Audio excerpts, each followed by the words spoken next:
Finally, tonight, most stage actors say their biggest fear is forgetting their lines. So now some are getting extra help. As Jamie Yuccas reports, that has prompted criticism. It's a star-studded season on Broadway. Al Pacino in China Doll, Bruce Willis in Misery, and James Earl Jones and Cicely Tyson in The Gin Game.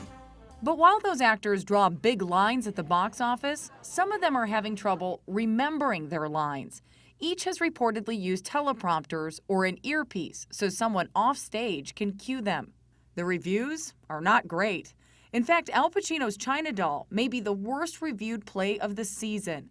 The Wall Street Journal says, yes, he's using teleprompters and that he was not at ease with his lines. The New York Post writes, Al Pacino needs teleprompters for lines in terrible new Broadway play. The more that you use celebrities to sort of drive ticket sales for plays or musicals, you're going to come up with this problem, which is that you need to have assistants. David Cody is Time Out New York's theater editor. He says audience members walked out after the first act, watching Pacino search for his teleprompters. Somebody who's used to film acting will have a little more difficulty when they're in a play where they have to sustain a scene over several minutes. Cody doesn't hold back on Willis's performance either, calling it stiff. Willis and Pacino did work through numerous script changes during previews. That gave them less time to memorize their parts. For actors like Jones and Tyson, reciting their lines is complicated by having to also play a card game throughout the entire play. Is there anyone there? Even Broadway great Angela Lansbury needed some help. The 90-year-old actress used an earpiece in the 2009 production of Blythe's Spirit, but she won her 5th Tony for that performance. Oh, delicious.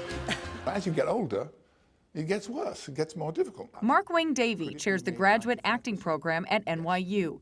He says remembering lines is challenging, especially for older actors who have been away from the stage.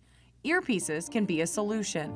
If you want to see a major movie star, you don't necessarily want to see an incredible feat of memory. You want to see them being relaxed and responsive. If that's what it takes, then it seems to me that's fine. James Earl Jones, Cicely Tyson, Al Pacino were fabulous.